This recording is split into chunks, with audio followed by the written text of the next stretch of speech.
Hey guys, how's it going? It's Molly. I'm here today to do a 2 looks 1 palette and review of the Urban Decay Naked Robin Eisenberg palette. This is a gorgeous palette, okay? Just spoiler alert. This is what the inside looks like. It is absolutely beautiful. I love the color story. At first I didn't. I get into that when I do my review. That's at the end. Couple of things. Before we get started, let me introduce myself. Hi, I'm Molly, which you probably gathered, but I'm a busy mother of 2 and makeup is self-care. I truly enjoy it.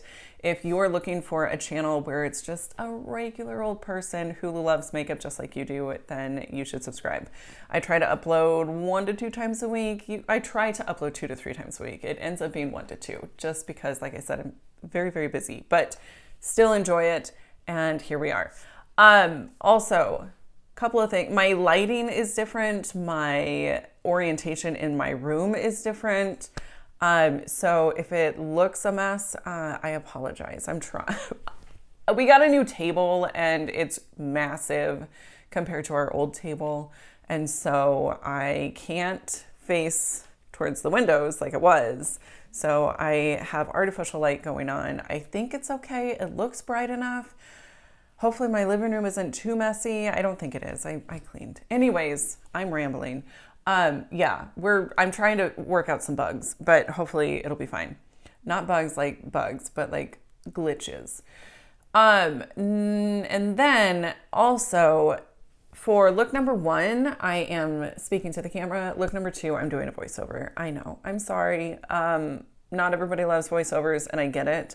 However, when it comes to these multiple looks, 1 palette videos, it is going to be a game changer for me because I only really have 1.5 hours a week that I can film when I don't have anybody here.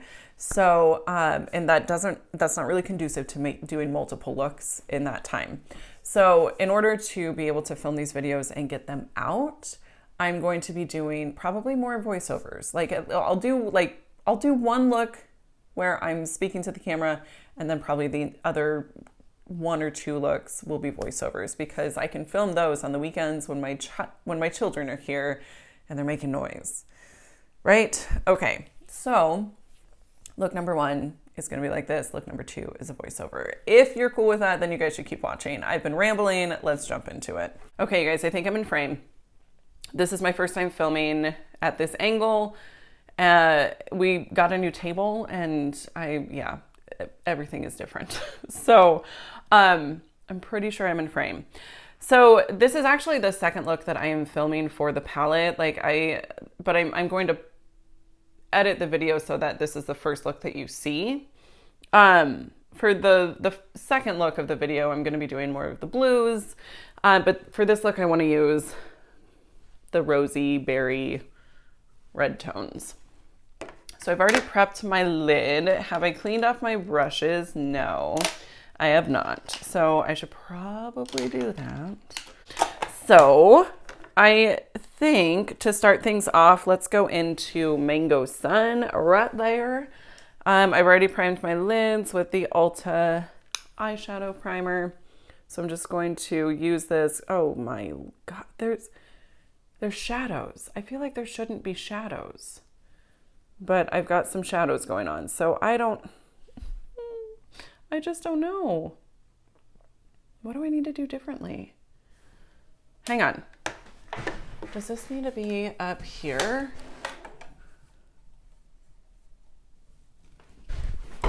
Ah, maybe. I hope I'm in frame. No idea. Okay, the shadows don't seem to be quite as intense. I don't know. Bear with me while I figure out my lighting issues. Anyways, we're taking this as a transition shade. Transition shade. I can't say that. Transition shade. Wow. The audacity of my inability to speak.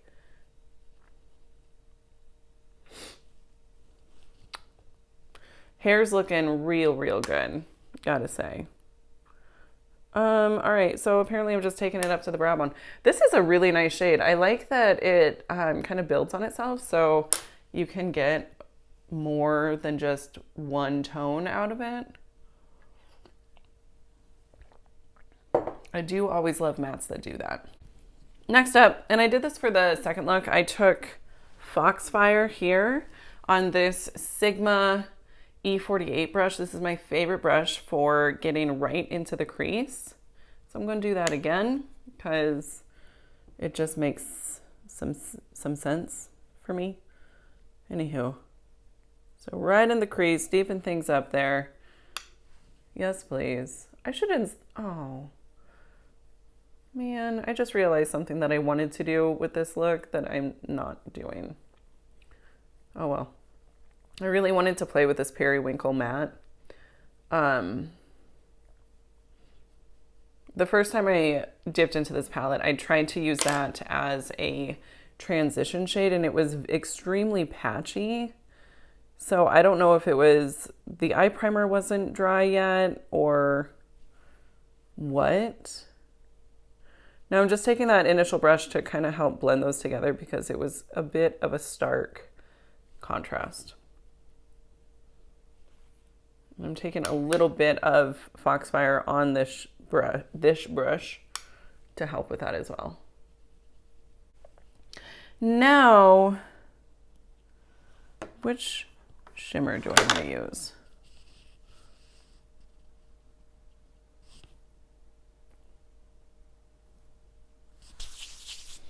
Okay, I think I'm going to use Exoplanet, this one right here. And I kind of want to do like a halo-ish eye, I think. Because I've been doing the same old like light shimmer on the inner portion, darker shimmer on the outer portion, and that's fine, but it's kind of redundant. It is my go-to look. I think it's the most flattering for my eye shape. I have almond eyes, and I think halo eyes look best on like round eyes. They're not my favorite on my eye shape. So am I going to do one or am I not? This is a tough decision. Okay, I am going to go ahead and do it. Wow. I'm going to use some NYX glitter glue just to help. I don't know that these shades necessarily need this step, but I figure it can't hurt anything. So I'm just going to use my finger because that's how I usually apply shimmer.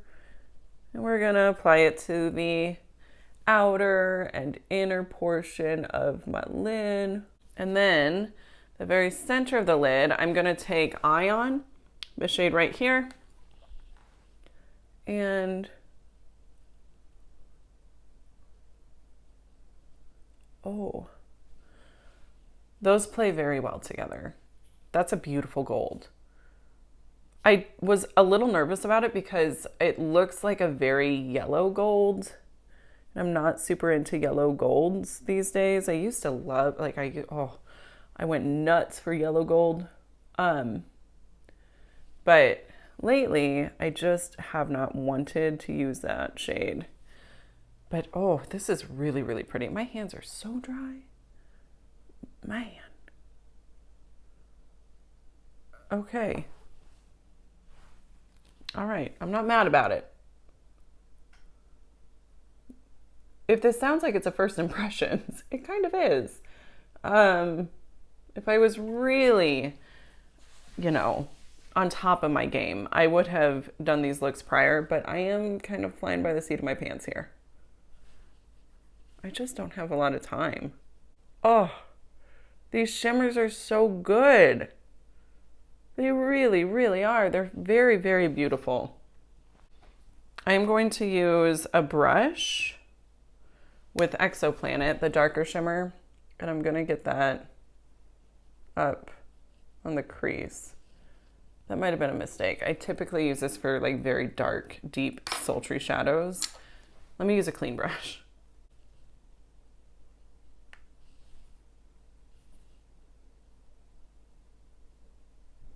Same thing with the inner corner.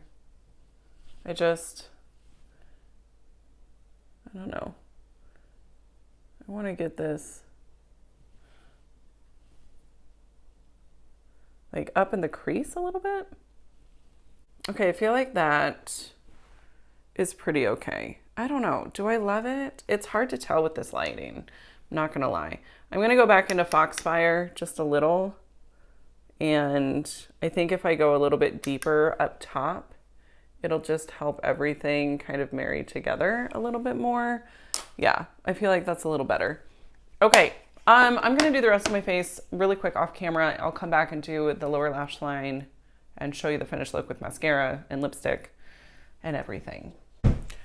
Okay, so I zoomed out just because I don't know, I forgot that I needed to do the lower lash line still. So I'm gonna go ahead and do that really quick on camera. I think for the lower lash line, I'm going to take some of the blues. So it's not gonna be like a traditional halo eye. Generally, you kind of repeat what you did up top, and I don't ever do that. I don't know, I do sometimes, whatever. Anyways, it doesn't matter. So I'm gonna take Alien Babe, the shade here, on a pencil brush. And I am gonna wet my brush just because when I'm doing shimmers on my lower lash line, I feel like it just works better that way. So, oh, are you not wanting to come? There we go. Okay, and then I'm gonna take Ion, the gold shade, again on a pencil brush, and I'm gonna pop this on the inner portion. Okay, I'm just gonna come close so that you guys can see. I really like it. I like the blue underneath. I think it just adds something a little bit different. It's not super, super intense.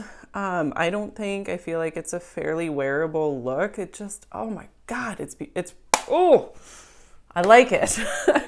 Hey guys, this is the 100th time I filmed this. This is my first voiceover, bear with me. I am letting you know that I have primed my lids and I'm going into Moon Sand. It's this bone white sort of shade, matte shade.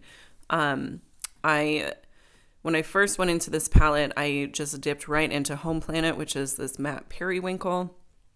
I didn't lay down my primer with a shadow to begin with, and it ended up that Home Planet seemed pretty patchy.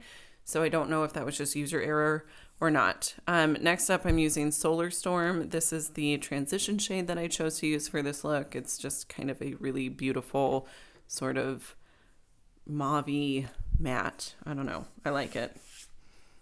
So I'm taking this in my crease, a little bit on my lid, a little above the crease. You know how we do. And then we have awkward silences because apparently I didn't cut this part down anymore. Okay, now we're going to take the shade Foxfire. I'm using a Delium Tool 776, and I'm taking this into the crease. I do end up switching that brush out for a Sigma E85 to just get more precisely in the crease, which I generally prefer. I just kind of forgot. So no harm done though. It was easily fixed. There's that brush. And now I'm back to using the 776 to put that onto my outer V and just kind of buff it all together.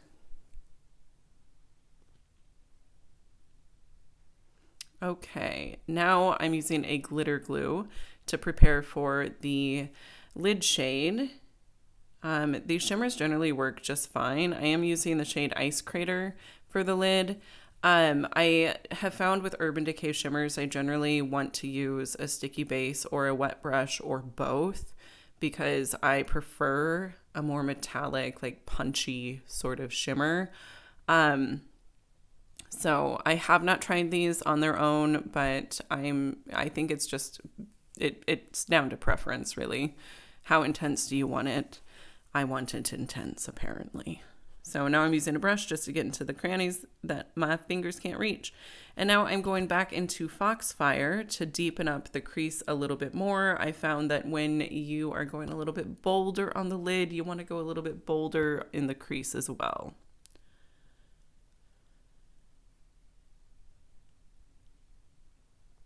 And now I am going in with a wet brush just to help increase the punchiness of that shadow.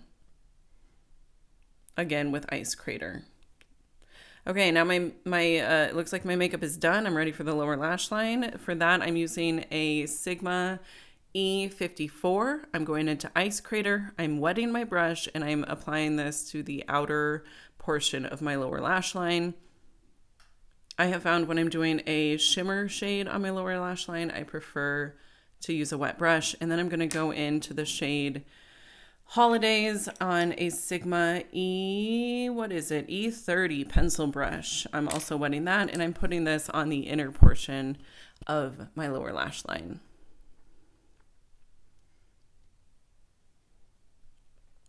And then I'm going to go into Pulsar. This is just a really beautiful shimmer. It's like a duochrome, and we are just going to highlight the inner corner of my eye. It's not a step I always do, but I like it. Okay, and this is the finished look. Yeah, I really enjoyed it. I love this blue. I don't know what to do with my face, obviously. Thanks. Okay, I think I'm ready to give my final thoughts as well. So the palette is comprised of 5 mattes, 1 satiny shimmer, and then 6 like more metallic, impactful shimmers. We've got a nice mixture of neutrals and some color, blues, reds, brick. It is a very unique color story, in my opinion. I don't think I have anything like this in my collection. Like, this was, honestly, when it first came out, I was like, ooh, I don't know about that. That looks a little bit too difficult to use. But these blues work with these red tones perfectly. Like, it's a perfect pairing. So I do really enjoy the color story. It took me a minute, but I am there, and I agree it is absolutely wonderful. I like the fact that the outside packaging kind of matches the inside. Not entirely. Like, we don't have these pinks. We don't have like a purple necessarily, but it gets darn close. So really, really beautiful. The mattes, for the most part, I felt worked really well. I had some difficulty with Home Planet, the matte periwinkle. As I mentioned in the first look, when I went to use this as a transition shade the first time I used the palette, it was very, very patchy, like bad patchy.